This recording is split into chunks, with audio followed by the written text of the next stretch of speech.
بسم الله الرحمن الرحيم. صاحب السمو الشيخ محمد بن زايد آل نهيان ولي عهد أبو ظبي ونائب القائد الأعلى للقوات المسلحة، أصحاب السمو والشيوخ، أصحاب المعالي والسعادة، الضيوف الكرام، السلام عليكم ورحمة الله وبركاته.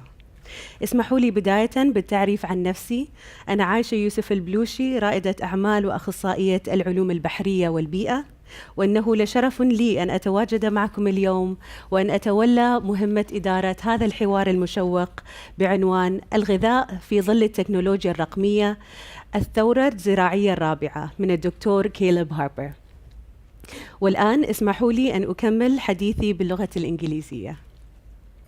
Your Highnesses, Your Excellencies, distinguished guests, it is with great pleasure that I welcome you to the Majlis of His Highness Sheikh Mohammed bin Zayed Al Nahyan, the Crown Prince of Abu Dhabi. I am honored to introduce our guest speaker for today, Dr. Caleb Harper, who has spent a significant amount of time, believe it or not, talking to plants.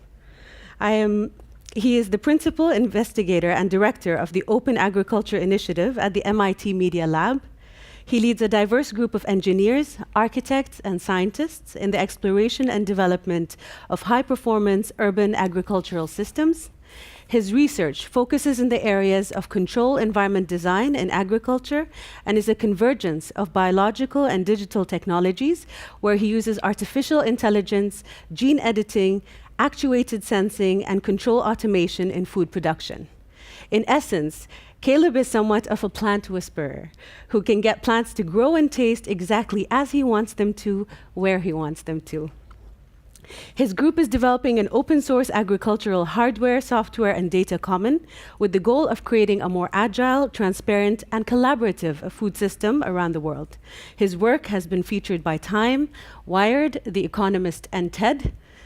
Ladies and gentlemen, without further ado, let's give a warm welcome to Dr. Caleb Harper, who will be talking to us about eating digital and the fourth agricultural revolution.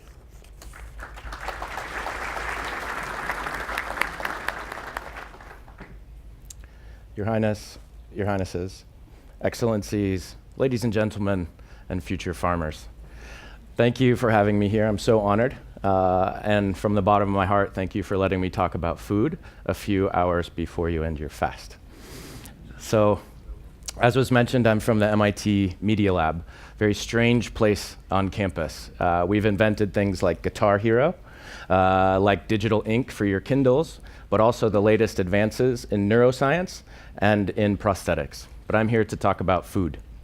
If I said to you, food crisis, it's a fair bet to say many of you would be thinking of different things. Not enough food, too much food, algal blooms creating toxic oceans, GMO being a savior, GMO being a curse, land taken from farmers. That land was taken from a rainforest. Nutrition attenuation, pollution. Now, I find this narrative to be very confusing, very disempowering, and they're symptoms of a problem. They are not the problem. So what is the problem? One of my sponsors is the largest retailer in the United States for grocery. So when I began my work, I did a project with them. I simply went for an apple. Because everyone's had an apple in the last week, I'm sure. I said, okay, what's the age of this apple from the date it was picked until the date it got in your mouth? Does anyone have a number in your mind? 1 month, 3 months, 14 months. The average age of an apple in a grocery store in the United States is 14 months. And that apple has been picked, waxed, put in cold storage. The CO2 and O2 has been drawn out of that. If a human being went into the storage, they would die. This apple, at that point, has lost all of its antioxidants. It's basically a ball of sugar and cellulose fiber.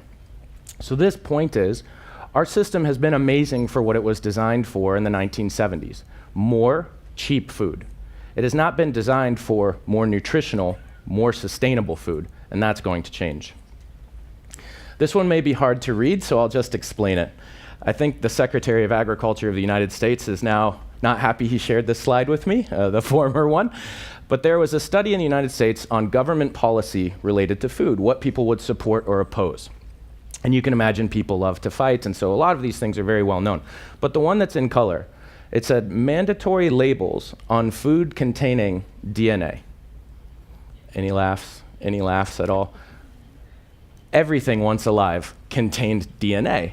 And 80% of the American public would force the labeling of food containing DNA, which shows you we have a long way to go in education to understand what is food, how good is it for us when 80% of the population doesn't know there's DNA in their food, let alone, of course, what gene editing will do in the future. So, this is actually what got me a lab at MIT. You might be looking at me thinking he's too young to be teaching. And I am one of the youngest research scientists there, but I had these 3 slides for my job talk, and it went well. So you can imagine how crazy everyone is there that gave me a job. The first one is that I want to create climate democracy. When you see this map, the best agricultural land is in blue, the least in red. We are slave to climate. We chase it around the globe. Californian farmers are now Mexican farmers. China is now the largest landholder in Brazil. My question is, could we use climate as our advantage? Could we take some productive climate and dock it where someone else needs it? And I'll show you what I mean. But if you remember this scene from Willy Wonka, they take and they zap a candy bar, and then the candy bar particleizes and goes through the air and is reconstituted on the other side. In the world that we live in, things like Pokemon Go are billion-dollar companies in 1 week with more users than Twitter. Our world is controlled and described by data more than ever. But why isn't our food? Why must we ship food long distances, causing loss of nutrition, causing pollution, causing all of these things? Could we not produce enough data about food that we don't have to send it? And the last one, near and dear to my heart. I am the son of an agricultural family. My family came to the United States as immigrants during the land rush. But in the United States right now, less than 2% of the population is directly involved in agriculture. The average age of a farmer is 60. There is no next generation coming behind with the knowledge that's cultivated over that many years. But it's not just in the US. In Japan, I went after Fukushima, and that was the headline that I landed to. Japanese farming has no youth, no land, and no future. The quote about Africa is directly from Kofi Annan. When Kofi came to the lab and said, well, what can you do in Africa? I said, nothing. My equipment is too expensive, it's going to break, it's too experimental. And he told me, half our population is under 18, 80% don't want to be farmers. Farming is a very, very hard life.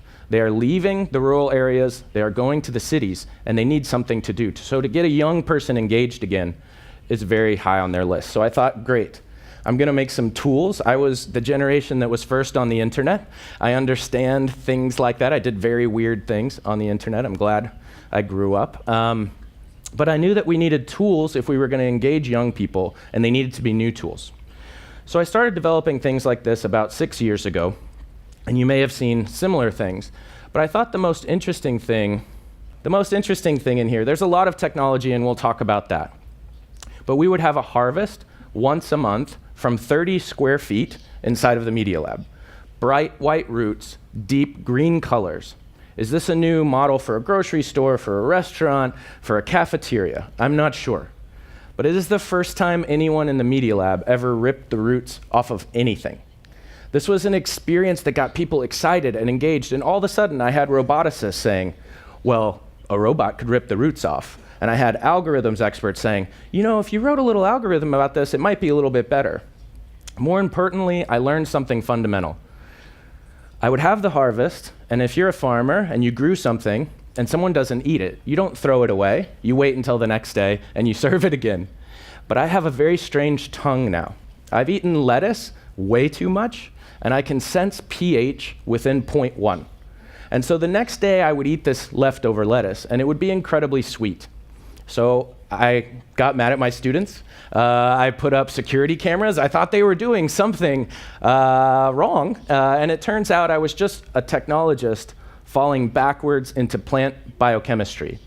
What had happened is the plant has experienced a drought stress.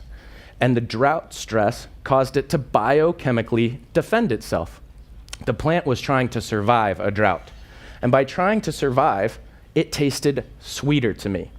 So this is when I learned if I could code climate, I could code flavor and nutrition.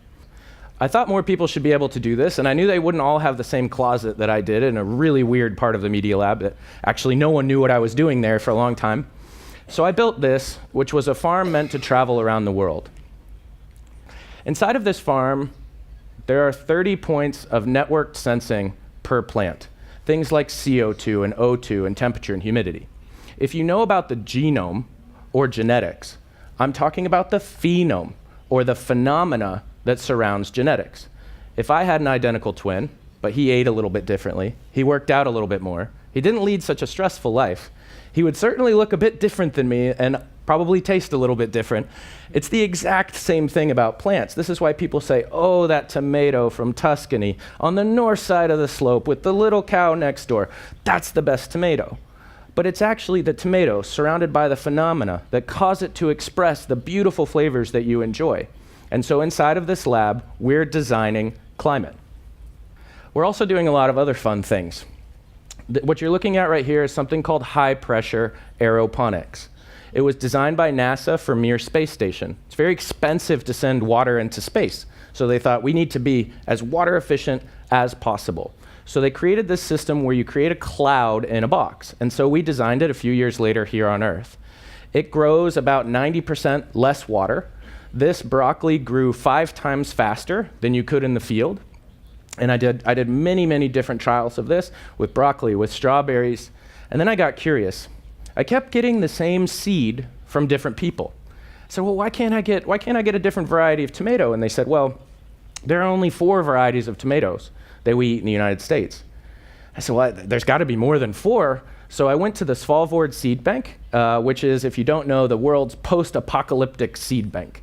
If everything goes not well, we can all go to Svalbard, get seeds, and start again.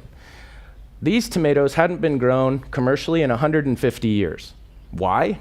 Because they weren't good for shipping, because they didn't survive a supply chain. But these are the best tasting sauced tomatoes ever known. So this was the realization I had. We had selected for very particular things that were more around processing. We have not selected for nutrition, and we have not selected for flavor. And so this tomato has more lycopene than the average tomato, but that is not something that we knew or that we cared about before. So we have an entire genetic diversity that we have never discovered.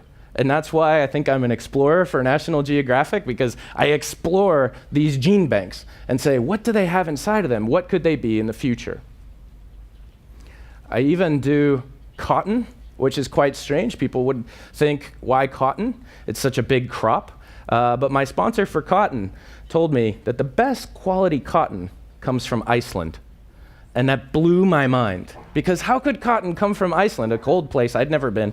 And so I found out it's a very small season, very little supply, but the best quality cotton in the world. So my project began 3 years ago with them and the USDA about could we make Iceland in India? And so far we've been quite successful. My climates were getting bigger, and they were getting more expensive. And what I didn't need was one really big, really expensive climate. I needed to study it in a single variable. So I created very small climates. We called this the personal food computer. It's built from parts that you can easily get online or at your local hardware store. And it's powered by a $30 single board Linux computer and has a bunch of sensors and cameras. And then we put it out into schools. And we gave them a game. They logged into their food computer. They had a virtual environment, sensors, and actuators. They loaded a recipe that some other kid had grown anywhere in the world. They plant it virtually, they plant it physically, and reenact the climate. But they get curious. They say, why do plants need CO2? You know, CO2 is bad for people. It's climate change. Crank down the CO2, the plant dies. The kid learns a lesson, but they also download that new set of data as a derivative. So as a scientist, there are experiments that we would never undertake because we think we already know what would happen. And most of the time, we're wrong. So when you can farm out experimentation or mapping of a phenome to children across the world, you can get a lot more interesting results. We debuted the Personal Food Computer 2.0 at the White House during the Maker Faire last year. It's now gone around the world, and I'll show you. It's just a bit more complex, but think of it like a junk car, where you have that old car and you're trying to fix it up and you put the parts in while you have the money and then you run it for a while and then you upgrade it later. It's exactly the same. So this is part of my team. I have flavor chemists, PhD roboticists, PhD algorithms experts, back-end engineers, mechanical engineers, electrical engineers, computer scientists, nutrition, all of us working together on a project. But you can tell our farm got a little bit too small. So we recently launched this new project. Did you know that MIT used to have a particle accelerator? So before CERN and the Hadron Collider, we had one in the 1960s, but it's been shut down. So no one's gone into this place basically in the last 20 years except for me.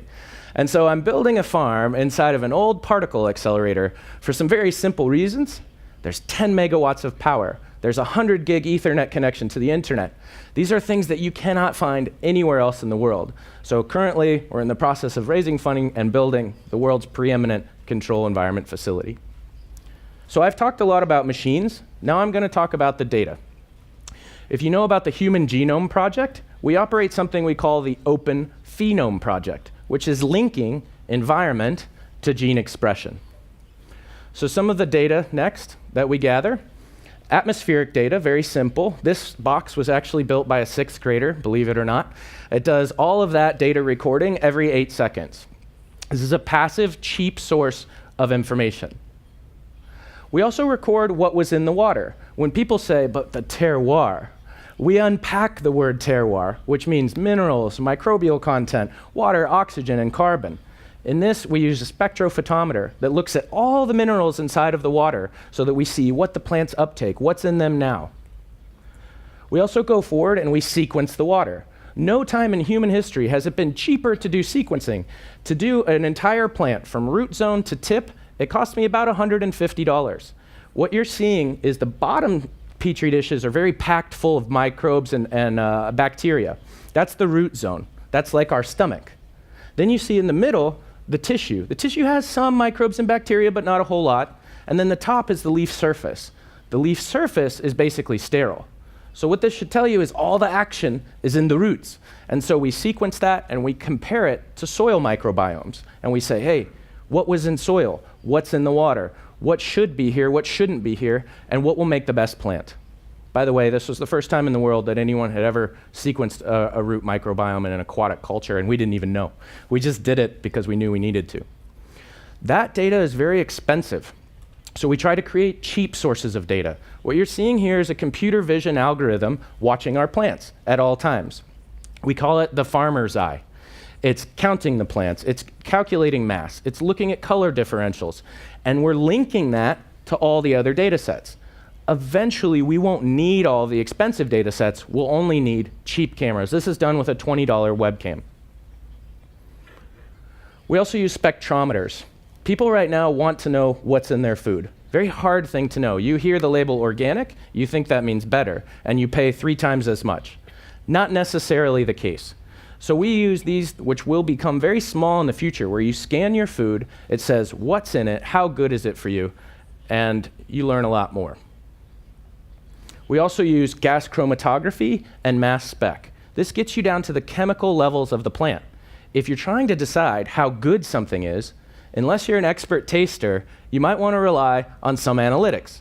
So this tells you these are all flavor compounds, by the way. If you're not used to seeing flavor in chemical form, these are the flavors inside of the things that you eat that the plant creates called secondary metabolites. It doesn't care that it tastes good. The plant cares that it survives. So these are expressions that are easily changed. This all adds up to about 3.5 million data points per plant per grow. We call that a recipe. We put that recipe into our robots, and it creates the climate in a derivative cycle. We then do artificial intelligence and machine learning. If you've never seen a human-readable artificial intelligence visualization, this is one. What you're looking at is an X, a Y, and a Z variable mapped together in a series. We asked the AI to optimize biomass, to optimize size. And when we asked for that, it searched through hundreds and thousands of variable combinations, and it created a heat map. So where this turns red is the most likely place where we would find an answer to our question, eliminating about 10,000 trials that we would have needed to do to get to the same place. One of the problems with agricultural research is it's very linear, it's very slow, and it's hard to eliminate variables. But in this process, I think we're taking it a lot farther. We also did something really interesting that I haven't published yet recently. We took EPW weather data. This means weather stations scattered all around the world that have been collecting data for the last 30 years. We scraped it all, we put it into recipes, and we put it into our AI. Then the AI said, this is the area in the world where the best cotton in the world would be grown. And it created a map. And so we didn't know if our model was right because, it just told us where it thinks that should happen. When we verified our model against Food and Agricultural Organization's historic data, we found out that we were 75% right. So 3/4 of the time, we could have predicted over the last 30 years where the highest volume and yield of cotton would have been. Here's an amazing thing to think about. When people look at my work, they see a chamber that we can grow things in that may be expensive, and that's very true. What they don't understand often is that the world is moving to something like this, where a lot of companies are creating data in the field. They're getting described data from the field level, from drones, from satellites, from tractors, from everything else. What they don't have is the matching data set that says this set of genetics under these conditions would express that protein that you're all looking for. Instead, we create corn belts, and we say, this belt is good for corn. Well, that's ridiculous. That belt has 230 microclimates inside. You should be pairing the microclimate directly with the best genetics to use the least amount of inputs, fertilizer and pesticides and all the other things that farmers use. About this time in the talk, people think I'm from outer space, so I thought I'd just put it up there. I did have the chance to meet Andy Weir, who wrote The Martian, and Matt Damon came to the lab. But it's not as crazy as you think. We are working with NASA on International Space Station to design what they call advanced plant habitats, things for Mars, potentially, except Mars is pretty hot and pretty cold. But further than that, it's not just things for space when you look at my work. This is in Japan right now. This factory produces 1 million heads of lettuce every week, 365 days a year. And shockingly, to most people in this audience probably, it sells for 3 times the price branded Toshiba. Can you imagine that anyone buys lettuce that's branded Toshiba? But they do. And this company is not, or this set of companies is not yet economically viable because they don't share information with each other. Everyone thinks they have a gold mine right now. And I'll show you what that's creating. It's not just plants. We're going through a whole revolution in cells. So this is a facility inside of Munich, multi-story farm. When you walk inside, it feels like a mangrove forest. And they're growing prawn. You might look at these prawn and say, that's a blue prawn. I've never seen a blue prawn. Why is it blue? Because the prawn camouflaged and turned blue in the tanks. I was with 3 Michelin star chefs who said this was the best prawn they'd ever tasted in their entire life. The last one, probably the most uncommon. It looks a lot like what I've shown you, but it's growing something very different. This is the tobacco plant with the tobacco mosaic virus inside of a very specific atmosphere that creates an Ebola-resistant protein. This was a project between DARPA, Texas A&M, which basically got us ahead of Ebola in Sierra Leone. You're looking at a pharma manufacturing facility. Everything we love about modern medicine comes from plants. We just created a derivative at some point. So pharmaceuticals, nutraceuticals, cosmetics, all the way down to the things that we eat. But this is the state of the world. 2014, we had our first big bankruptcy, $20 million. 2015, $30 million. 2016, $50 million. So people are seeing this and saying, it's too much energy, it's never going to work, it's too expensive. That is exactly like saying, in 1970, the personal computer is too much money, too expensive, doesn't work, and no one knows what it's going to be used for. And now they're all in our pockets today. It's not the problem that we're not focusing on the right problem. What we need to focus on is sharing knowledge. We have to open source everything.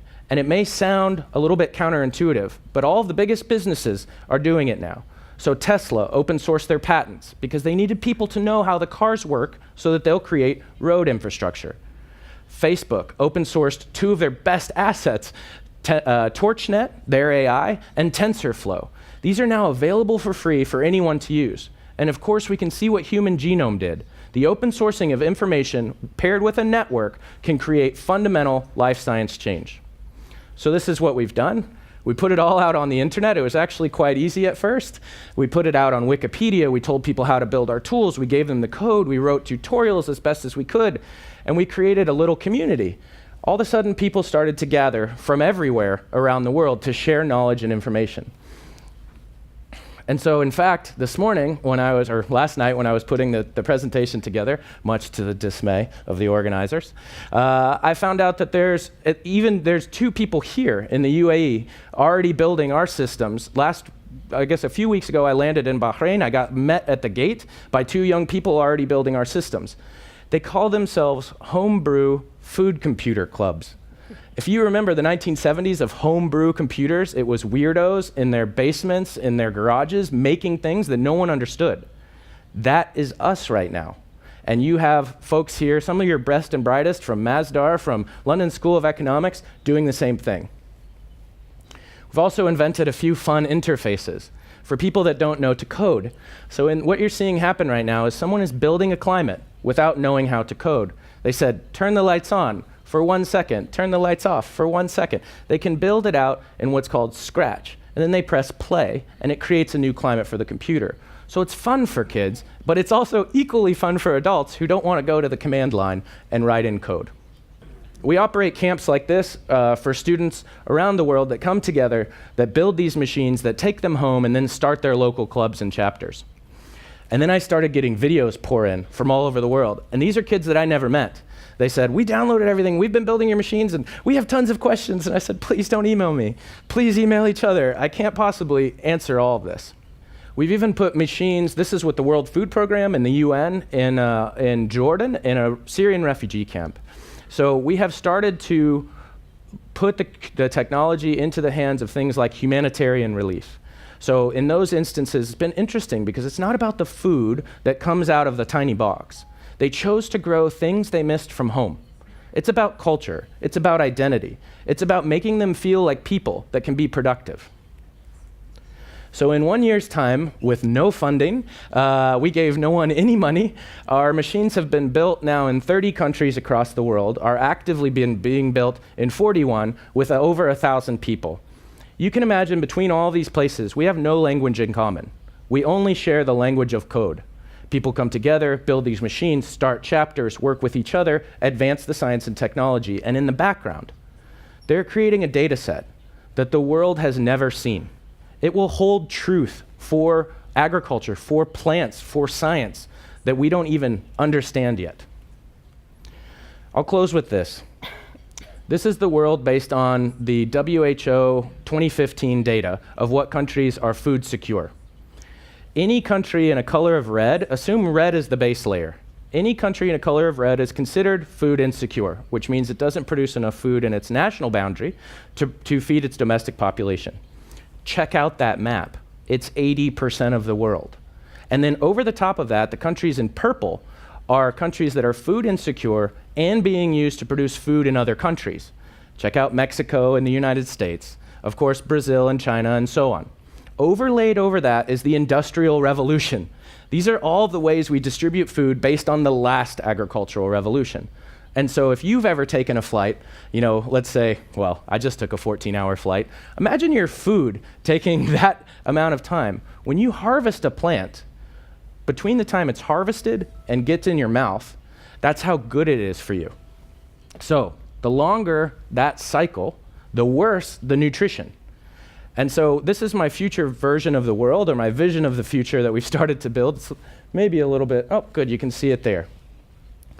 We will literally start sending data in the form of recipes about food rather than sending food. We will literally be using climate as a catalog, as a productive catalog to say, here are the world's 10,000 microclimates with attributes.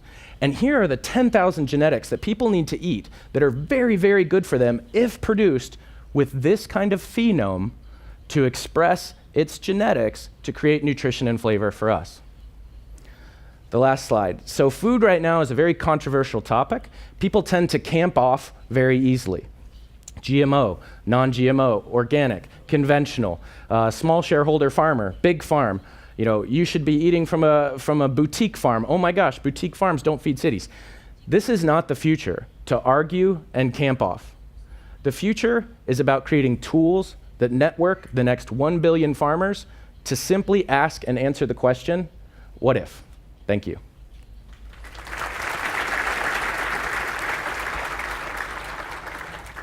Thank you, Dr. Harper. So what a fantastic concept. The ability to grow anything, anywhere, to so-called perfection, whatever we define that to be. But are there any restrictions to the future farming system, for instance, in regards to the types of plants that we can grow? You might be amazed to know one of my most recent research contracts is with Ferrero Rocher. Do you know the candies that you eat? They taste good. Maybe you'll have some later today.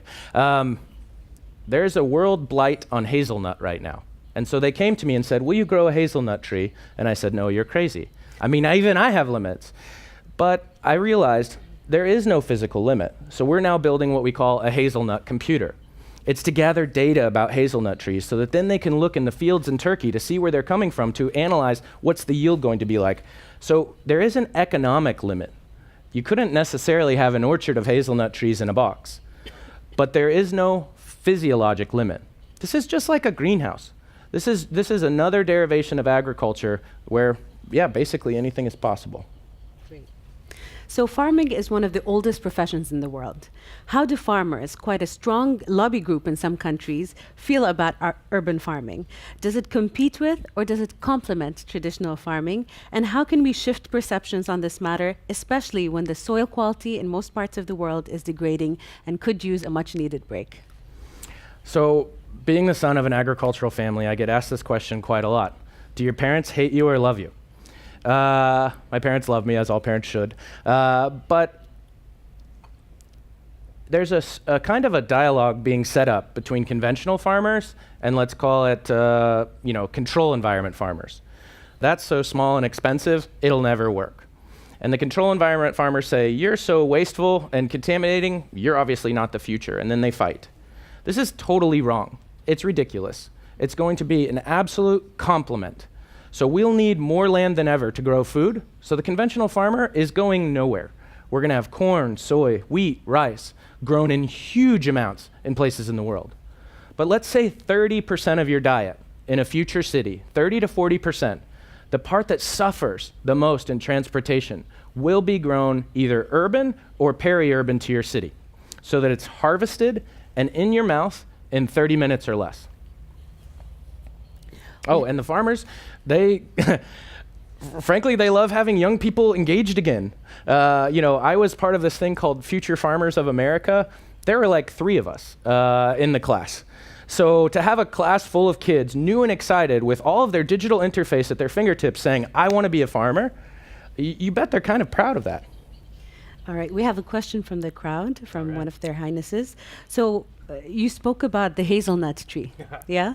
So what can you do for the date palm? The date palm? Yeah, have you considered it? Is it a restriction? No, there's nothing. Could it work? Am I still? Okay, there I go. There is nothing restricted. I'll put anything in a box. What you should be, I don't know the size of a date palm. Is it like, 5 meters taller? Can be bigger? Okay. I am so excited. I'll build a date palm computer. What you should be thinking is not that you'll grow date palm in a box and it'll be economically viable. What you should be thinking is you'll grow date palm in a box to better understand the plant. There are only 3 mathematical models of plants that are really, really good. What do you guess they are?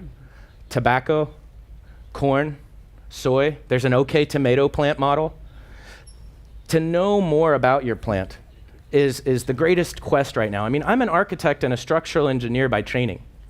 And the reason I do this is it's so beautifully complex. I learn something more difficult than the last day every day. But so to analyze the date palm tree, to know how it will react to different climates, to project the climate of the future, to grow in the climate of the future, and then to say, how would we breed into that climate? Things like that would definitely make sense. All right. When aquaculture first came about, there was some resistance from consumers towards farmed fish. They wanted fish straight from the sea because they perceived it as better tasting and more nutritious. Do you think people are convinced that there's absolutely no nutritional difference between plants grown under sunlight versus under an LED? Well, first of all, they shouldn't be convinced because no one's sharing data about this. They're saying, buy my plant from my box. I promise it's really good for you. And by the way, license my intellectual property so I can make a lot of money. Food is not software. Food needs to be shared. So the data about food, data about health and nutrition, but I will mention aquaculture, is thousands of years old. This is not a new concept. It's been done for rice farming for a very long time. When you say, plants in a farm with natural light are definitely better for you, you're assuming a lot. That soil doesn't have arsenic, lead, contaminants. A fifth of the farmland of China is polluted.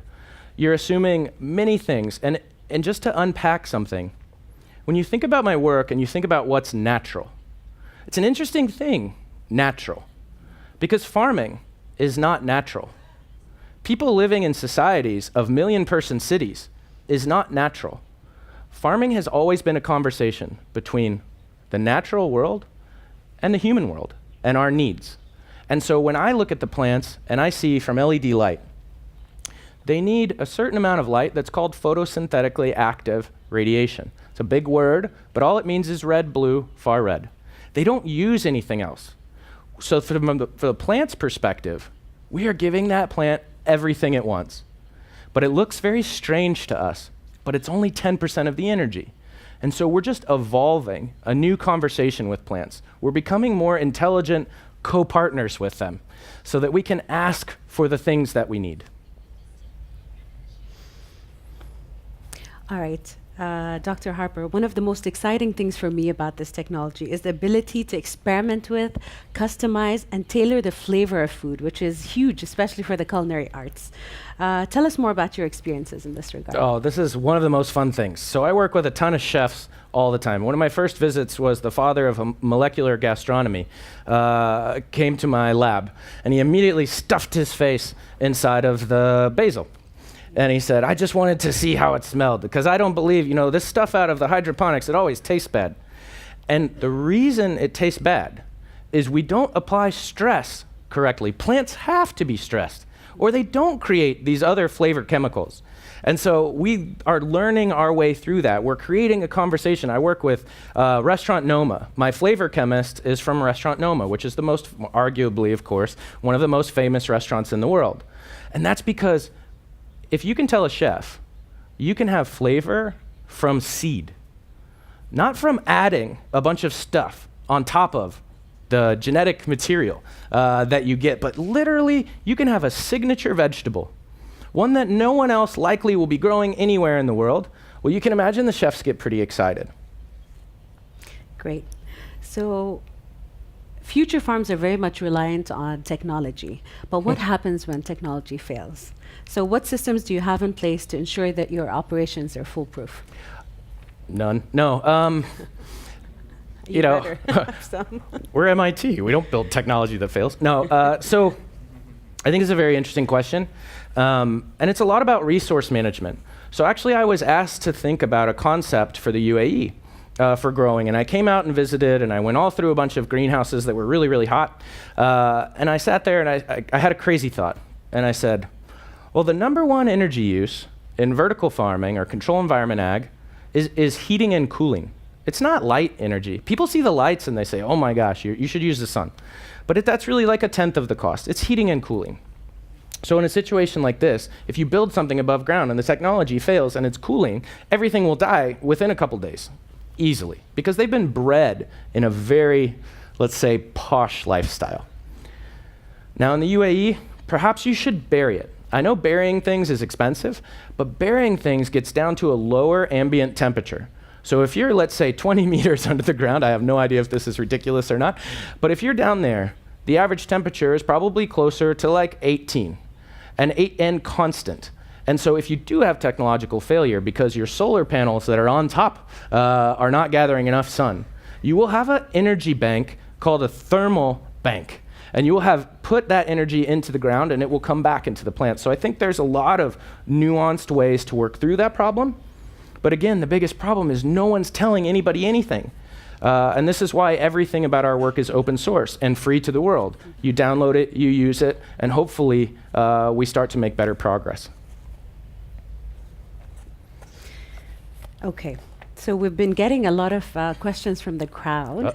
But I think we've already touched upon this in regards to how healthy the food is and GMOs, genetically modified organisms.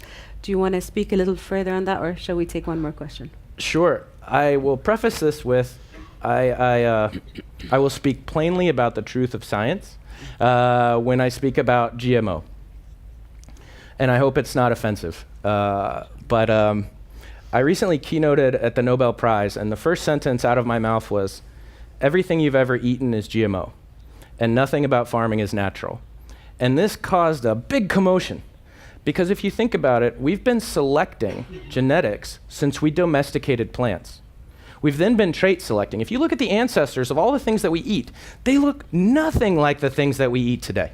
We've been doing what's called Mendelian genetics. We've been breeding an A and a B to knock out some of the parts of the B to create more parts of the A, and it becomes a better plant overall.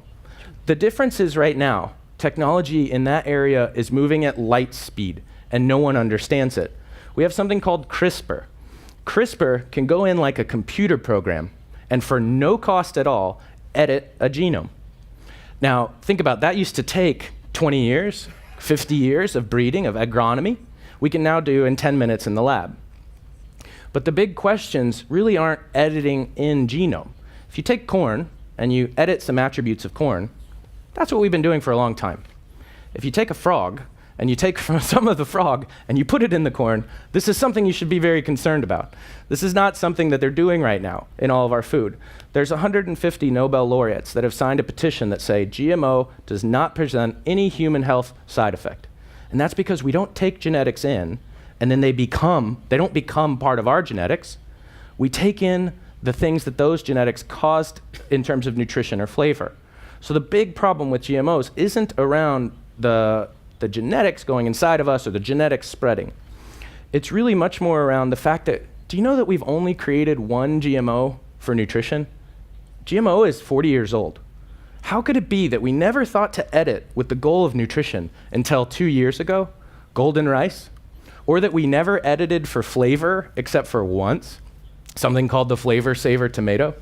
It really shows where our values have been. Now, with these new doors unlocking at the pace of technological change of the 70s and 80s is what's happening in biology right now. As those doors are unlocking, we need more people that understand where those doors go. And they simply aren't there, which has to mean that our education starts very early with these technologies so that we can have an ethical, a moral, a scientific, an environmental, healthy debate. Thank you very much. أستأذن سموك باختتام المحاضرة. And with this, ladies and gentlemen, we have come to the end of our session. Thank you, Dr. Harper, for a fascinating glimpse into your digitally controlled farming universe. Your Highness, thank you very much for hosting us today. Ladies and gentlemen, it was a pleasure being your moderator. Thank you very much for being with us this evening. Wassalamu alaikum wa rahmatullahi wa barakatuh.